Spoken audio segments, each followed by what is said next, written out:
Yo, yo, yo, what's going on? It's your boy, Kuya P. This is Nerds Rule the World. We are on the road to Exxxotica DC 2022. Back again, super excited. Again, as I've said, and as you've seen the guests we've had on coming back on this road to Exxxotica DC. I love Exxxotica. I love the adult industry. You get the most authentic, real people when you head out there. Just keep your hands to yourself, people. Just because they're in the industry doesn't mean you can just grab all up on everybody. Ask first, be polite, be respectful. There we go. So yes, we are on the road to Exxxotica DC. We've had some great guests on, and I'm continuing that on with my special guest today. She is known as the Bikini Baker. You've seen her on. Where's my list? Okay, I'm losing my list again. She's been on ASN Lifestyle Magazine. She was part of Pornhub's mouthing off contest. You've seen her on Naked News. She did that this year. She got denied from YouTube, which we're going to talk about.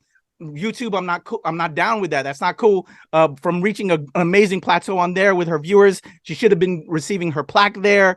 We're going to talk all the things. Let me just go ahead and bring her on because I'm going to just run off the mouth, and I'd rather have the time with Stephanie Eild. There you go.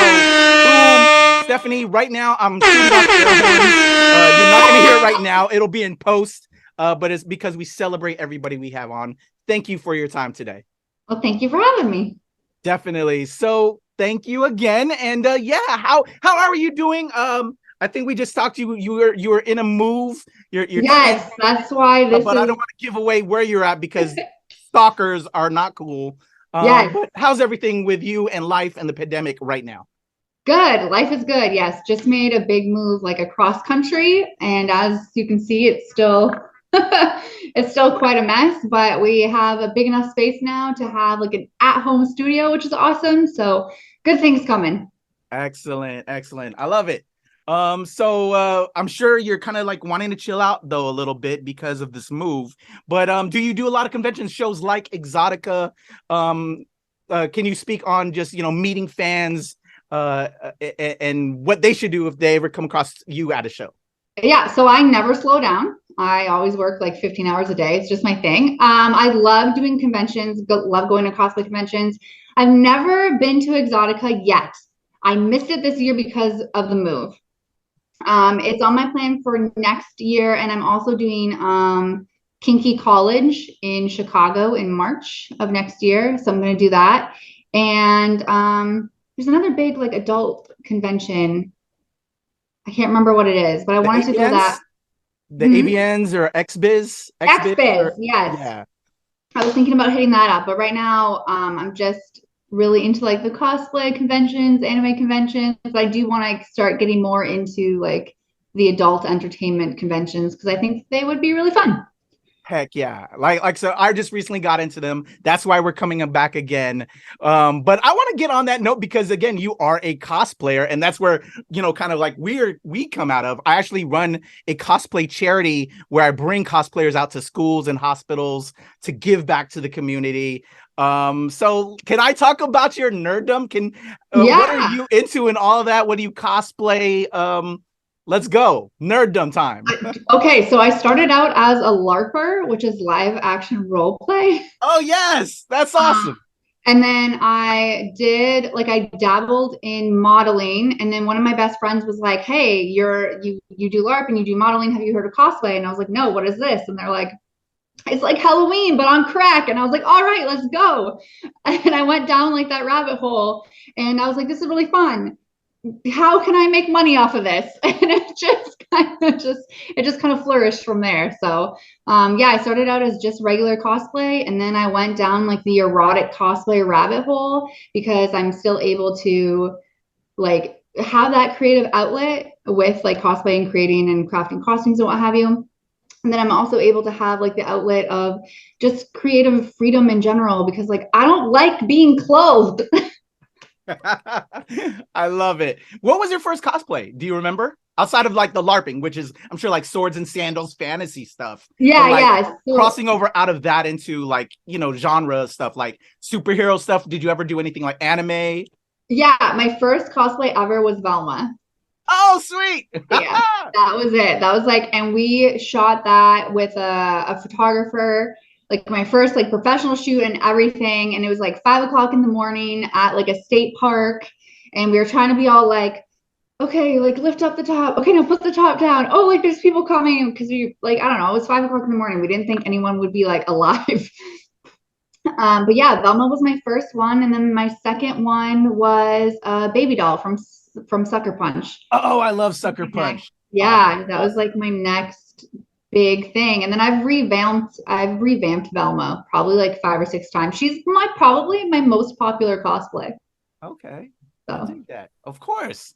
Who doesn't love Velma? Scooby-Doo, where are you? Right. What was the most difficult one by chance? I know I'm staying on the cosplay stuff, but I'm a big cosplayer fan and I'm running a charity. Was the most difficult build? I know that's always an interesting question. Okay, so my most difficult build, I did a armored Alice, like Alice in Wonderland, and I had like a big like flamingo scythe. And then I had like all the cards on each side for like armor pieces. And then I had like the big Queen of Hearts in like the middle for like a breastplate. And I really had no idea what the heck I was doing. So that's probably my toughest build. And then going back on Velma Dinkley, I actually reshot her 2 years ago and I was able to use the actual mystery machine from like the live action film. I got to shoot in it. Oh, sweet. So that was like a core memory. I love it. So I'm gonna leave out of cosplay because I want to talk about other things. But the last question, I guess, before we get up out of there, what's your dream cosplay and have you done it yet? My dream cosplay. I have the next 3 years of cosplays like planned out on paper. Let me find out. Okay. Yeah. I have no chill. But I really, really want to do like the evil queen from Snow White, but have it a more like steampunky type version with my own spin on it and still have it like obviously sexualized because that's just what I do, but have it covered up enough so that if I wanted to do like the Halloween parties and stuff like that, that would be something that I'd be able to like bring and wear out. Awesome. I dig that. Everybody, I'm going to have all the links for Stephanie in the description below. Make sure you follow her so you can track when she drops these new cosplays. I'm going to be checking it out too. And hopefully we can have you back as well when those happen so we can just talk all about the things, Stephanie. All right. So Stephanie, let's talk about the industry and how you got into the mix. Tell me, is it just something you've always been into? You've always been comfortable with yourself and your sexuality? Tell me how you got started and just getting into the industry as well. I'm very comfortable in my own skin. I got them fake titties, so like I paid a lot for them, so I might as well show them off. Hey, right? That's what everybody. Let's go. Exactly. I started out. Well, okay, so I started out in cosplay, and then I got into like the nude side, and then I dabbled in camming for a couple years, so I was a cam girl. And then I went into like just personal like photographer projects and what have you. And then Patreon became a thing, and then OnlyFans became a thing, and I just kept on riding that wave and kept going. But yeah, I'm very just comfortable in my own skin. I feel like even my family knows what I do for a living because I'm a very active individual. I'm just kind of like, you know what? Like, hey, where's all this money coming from? You know what? Porn. Let's go. It's the oldest industry in the world, y'all. Come on now. Yeah. So I don't know. I'm just always, like I said, I don't like being clothed. I've always been an unconventional person. I think I was voted in high school, like the high school yearbook, as like the most unconventional, whatever. I always wanted to be my own boss. And because I am in the adult industry, I was actually able to open, like using that money, able to open like multiple businesses. So then I have like a form of retirement. I got like IRAs. I got all that going for me. And that's all because I took a chance on the adult industry. Let's go. I love that you have like your mind right on it, which is so important. You have to enjoy what you do, but also keep that business up. Because again, and that's actually what I want to talk to you as well. What are the pitfalls? So the people that are watching this that may want to get into that and what they need to avoid and all of that. Yeah. Okay. So it's not easy. You definitely, if you don't schedule yourself just in general and also give yourself time, you get burnout. I've experienced burnout a couple times. as a business owner, I can't speak for every business owner, but for me as a business owner, when I'm not working, I feel really guilty. Like, I'm like, no, like I need to work. I own multiple businesses. I own a few businesses with other partners. So I always want to make sure that I'm putting in that 50% or that 30%. But burnout is real. And when you can afford to hire help, hire help. That has been my lifesaver. I have a virtual assistant.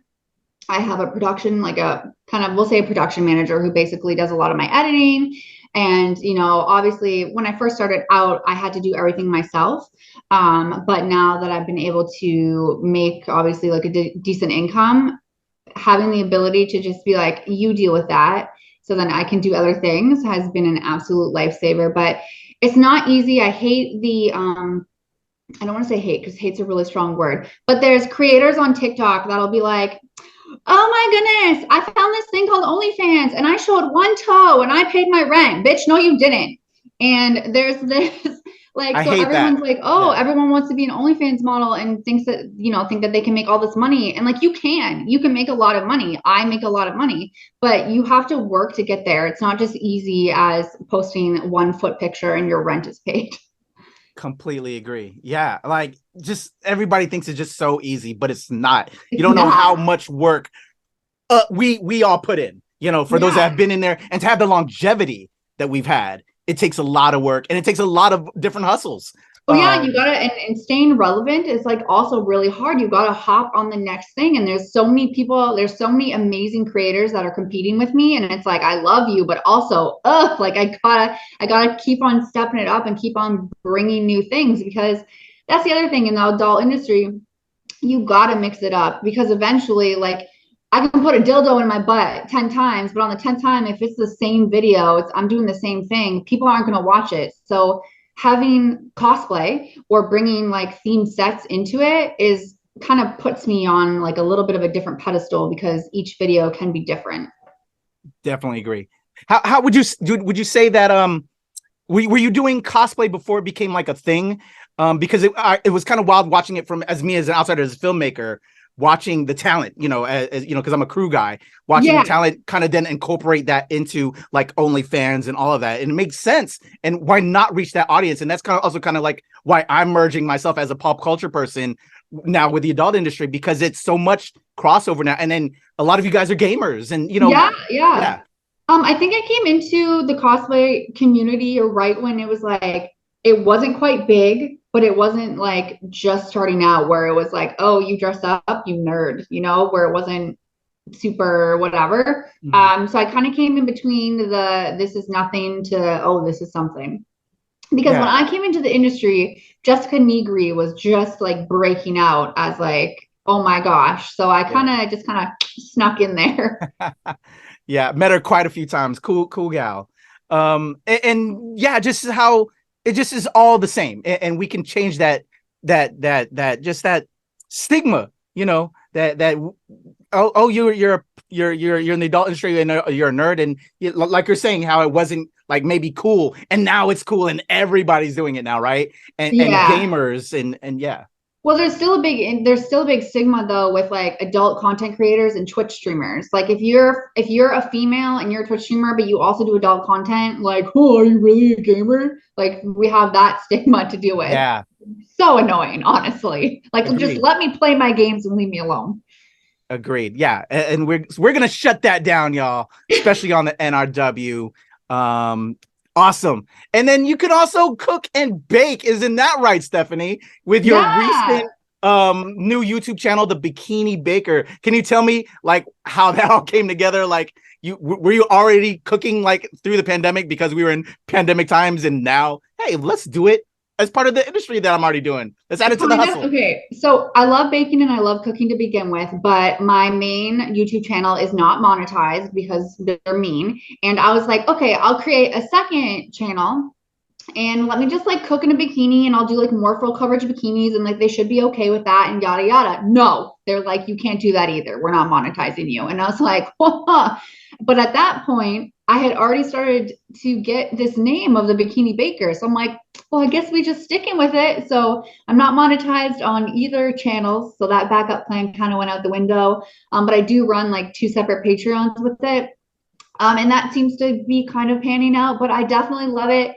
I think it's fun. I cook and I bake anyway, so why not slap some makeup on, a bikini on, or I do nude versions. I just take my robe off and cook some bacon and call it a day. I dig it. But let's go. That reminds me, I want to talk on this whole YouTube thing. We're on YouTube, but fuck it. I'm going to talk about you, YouTube, because you should be better than that. Because there are, like we both know, there's so many other channels that have adult content that even defy and use copywritten stuff from other people. Yeah. Let's not even go there. There's how much fraud and abuse that a lot of vile people are doing and are monetized. Yep. Like, can you talk about that situation where you were rising and they never gave you your plaque, your just due? I know. Okay, so my first original channel hit 50,000 subscribers, and I was like, I'm gonna apply to be monetized. So I looked it up on the internet. The worst thing they can do is be like, no. But the worst thing they did was they're like, absolutely not, ma'am, and took away my entire channel. So I had to build up the channel that I have now from scratch, which has now surpassed, we're like at 170,000 subscribers now. So I'm like, okay, I hit the 100,000 subscriber mark. You're supposed to get a plaque. Like, I know my channel is not monetized and cannot be monetized and will never be monetized because I'm considered too sexual, which sucks because there's videos that I have up there that have 4 million views, which would be a nice paycheck. But I'm like, let me see. Like, I can at least get my plaque. I don't have any copyright strikes. I don't have any. I had like no 3 strikes. No, I think I have 1 warning that your first one list just like stays up there forever. But I'm like, okay, I haven't broken any terms of service because my first channel I kind of accidentally did. But I should be good. So I like applied for my plaque and they're like, no, you don't qualify. You're too sexually like explicit, or I forget what excuse they gave me. And I was just kind of bummed about it because I worked so hard, and I wanted a plaque seems so stupid, but in reality, it's like you work so hard as a content creator and you see all these other people who maybe do the same thing as you and are monetized for some unknown reason. And they've taken a couple of my videos down and you can appeal them, right? So I'll go into the appeal and I'll be that girl. I'll be like, I'm linking this music video, twerks her ass. This person does this. Okay, this person. So why can these people and celebrities do this, but I can't do this? And they're like, oh, sorry, we'll put your video back up. But yeah, they won't give me my damn plaque. That's so upsetting. And it's so aggravating for myself as a pop culture outlet. I get trailers. I get all these different things from all the studios, right? Like, just name the studio. We get it. Right. I have the permission from the studio to run it on my channel, to react to that. But yet I still get the block and it takes forever to appeal, let them know. And like, do you want to see the letter that, the emails from the studio that granted me this access? Yeah. And if I also annoying. I had an interview earlier this year with Denzel freaking Washington. This was approved, worked through the studio, and it was I still had to wait for it to load to be official. Like, interesting. Are you fucking kidding me right now? Yeah, that's crazy. Yeah, the only way I make money on YouTube, and I'm an open book, I just on sponsorships. Like, I rely on sponsorships because I am not monetized. I feel that. And that's the hustle too that I work. Yeah. All this business stuff. Yeah, it's so important. I love that you're all about your hustle, Stephanie. So let's talk about, again, you're killing on Naked News. You're on that. What was that like, that experience? Will you be doing more work with Naked News as well? I mean, I hope so. They really liked me, which is good. It was my first like video interview podcast thing. So I was really nervous, but they really made me feel at home and comfortable. And in the end, I kind of like said, hey, can I get some constructive criticism? Was I like, all right, what could I change or what have you? But I would love to be back because I'm actually from Canada. I just live in the USA, and Naked News is huge in Canada. Real. So like it was a big thing. And I had people, it was so funny because I had people calling my parents. It was like, your daughter was on Naked News. And they're like, yeah, we know. Like, she told us beforehand because it's so big in Canada. Definitely. Yeah. Oh yeah. If everything goes to hell, which it seems like every now and then it feels like it's going to hell, Canada is where I'm moving, probably Toronto. Oh yeah, there you go. There you go. Toronto's a beautiful place. Definitely. So again, you got your hustle on. You ran for, or you were attempting, I believe, to get the where is my notes here? It was the blowjob contest. Yeah. So So who told you you're so good at that you're like, okay, I'm gonna go for it? I mean, I don't know. Everyone, every like partner I've been with, I don't know. I need a trophy. No, but Pornhub once a month like runs a video contest. Yeah. And I always get like top 100, which is really awesome because I have a good fan base, and it's like out of thousands of people. So top 100, like that's a pretty big deal. But this month was like mouthing off. So I'm like, all right, I'm gonna do like a compilation. I have archives and years and years and years of porn. So I'm like, let's put it all together and see what we got. Awesome. Well, we're gonna make that happen at some point. The whole Eild fan base will come together and we'll make that happen for you. You deserve it. So yeah, projects you have coming up. You know, we're getting towards the end of the year. What are you looking forward to with 2023? More Bikini Baker stuff. What do we have planned, Stephanie? What do we have planned? I want to actually find a good work-life balance in 2023, which is probably not going to happen, but we're going to try our best. I'm really looking forward to Christmas. Every year for Christmas, I do like a free physical print. I do 25 days of Christmas where I drop like a mini photo set every day. I have behind me, we have the studio set up. We're working on getting the whole Christmas thing down pat. So we got that going on. And then for the new year, I'm so excited because I live now in a place where it's a warmer climate to be able to do lots of outdoor shoots. And I want to bring that to the Bikini Baker. I want to like grill hamburgers and like a little bikini and stuff outside without freezing my tits off. Definitely in a better place and location for work, I would assume as well. I know a lot of people down in Miami, and yes, you know, there's so many different groups now that you could probably connect with for content. Are there, you know, certain types of content you're looking to do more, or people you're looking to work with and collaborate with?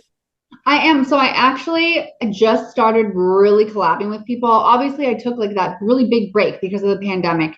And I have an autoimmune disease, so we just did not fuck with that. No money equated to like health. But I've been working with more girls more, which has been awesome. I've worked with a couple male talents, which has been great. It's just really hard to pick and choose and kind of figure that out because you never know who's like, hey, no, I'm actually professional. Here's like my modeling portfolio, and here who's like Joe Schmo, I'm just a fan and I want to bang you. So it's easier to work with female creators. It's just easier and like more comfortable for me. So I want to try to collab with someone once a month in 2023. That's kind of like my goal. And I already have something lined up for January and February. So we're ahead in life. I dig that. And as we've established, and as I've seen, you got your business mind right. You have everything planned out. That's so important. So congrats to you. I love that. Yeah. Another thing I've been asking, I had on recently Jessica Starling, who's amazing. My pal John Legendary on our road to Exxxotica. And also be having Erica Icon, who helped me book you and also is one of the best adult PR people in the game. I've been asking who, especially for the performers, are there any like talent that you're looking for to working with, so that way when it does happen, we could be like sending your flowers. Hey, let's go. Stephanie finally got working with that person. You know, as fans of this industry as well, I'm sure that you are, you know, not only just working in it, but being a fan. Is there anybody that you're looking forward to working with and that we can cheer you on when that finally happens? It's on my bucket list, and I have reached out to them. I filled out their little form, so we'll see. But it is on my bucket list to be able to work with the naked bakers, because my Bikini Baker business model is basically kind of based off of that, but more in a safer work kind of sense. Where they do like everything, which is fine because I do everything, but just on like YouTube and like Patreon, it's very like low key, just casual nudity or bikinis. But they have been on my bucket list for probably a year and a half now. And I just got the courage to fill out their little collab form on their OnlyFans like probably 2 weeks ago. So we'll see. We'll see. It makes sense. They need to have the Bikini Baker. If they don't, they're messing up. All right. So very last question, Stephanie. Again, thank you so much for your time. I would love to have you back as other projects come along so we can hype you up and help support you. My last question is another nerd question because we are nerds rule the world. What is the nerdiest thing you are into right now that you could probably give like a nerd TED style talk on? You know what I'm saying? Like a TED talk on something nerdy. And it can be about anything. It doesn't have to be, anything specific. So I'm seeing Donald Duck over there. Yeah. So you are super Donald Duck person? I have a Donald Duck obsession. I have a whole case of Donald Duck. And then on this side, I have like a whole case of Nightmare Before Christmas. Oh, awesome. I love it. I love it. So Donald Duck and Nightmare Before Christmas. Yeah. You can talk my ear off and give a TED style talk about all things. I probably could. I even have we got Oogie Boogie tattooed on me. We're working on a big thigh piece of Nightmare Before Christmas. Okay. I love it. I love it. So here's the question, because what kind of brought me dabbling and intermixing my pop culture content with adult content was that they started doing, as cosplayer stuff got, big in the industry and crossing over, right? They started doing, and they've been doing it for years, but I think they started doing a lot more, especially when cosplayer content started getting into the mix, where, we would have there was it was like they did like an adult Avengers, right? Right. Like parodies. Yeah. So would you, if they did hey, we're going to do this Donald Duck one, would you want to get down with Donald, Stephanie, or a Nightmare Before Christmas porn? Would you do it? Or would that be just blasphemous for you? I don't think I would. So the one weird thing about me is I'm obsessed with Disney, and other than Alice in Wonderland, which technically other studios and whatever have done, there's a horror version and whatever. I've never really done Disney cosplays. I don't know. I just want to keep that safe. We can't make that dirty. I'm sorry to add to the question, but I always, when I hear that, I'm like, because that's kind of what brought us into the mix, because they know how I do that content and why not intermingle. So let's promote it. And I'm all about it. Why not? Let's have fun. I get it. I get that question a lot. Oh, you have a Nightmare Before Christmas obsession. Would you ever do a Bikini Oogie Boogie or some Jack Skellington and a Sally porn? And I'm I don't think I would, because I just love it so much. That's my safe space. It's my safe movie. I don't think I can do that. I feel that. I respect that. Stephanie, thank you so much again for your time. I'm going to, again, include all your links in the description below for people to check you out, follow. Please do all that. Subscribe, support the homie. I'll be doing that as well. So Stephanie, I'd love to reach out and collaborate with you in the future. For those that are listening to this interview, because I have a lot of people that check out our interviews while they're on their commute to work. Can you just shout out, anything else you want to shout out, and maybe also just drop those socials again for those that might be driving and have those memories where they can, hear it and put it in the memory bank. Yeah, peer pressure. Okay, if you just want to see all my stuff, the easiest way to do it is beacons.ai/Stephanie Eild. All right, there you go. Stephanie Eild. I am Kuya P. This is Nerds Rule the World on the road to Exxxotica DC 2022. We're out of here, y'all. Bye.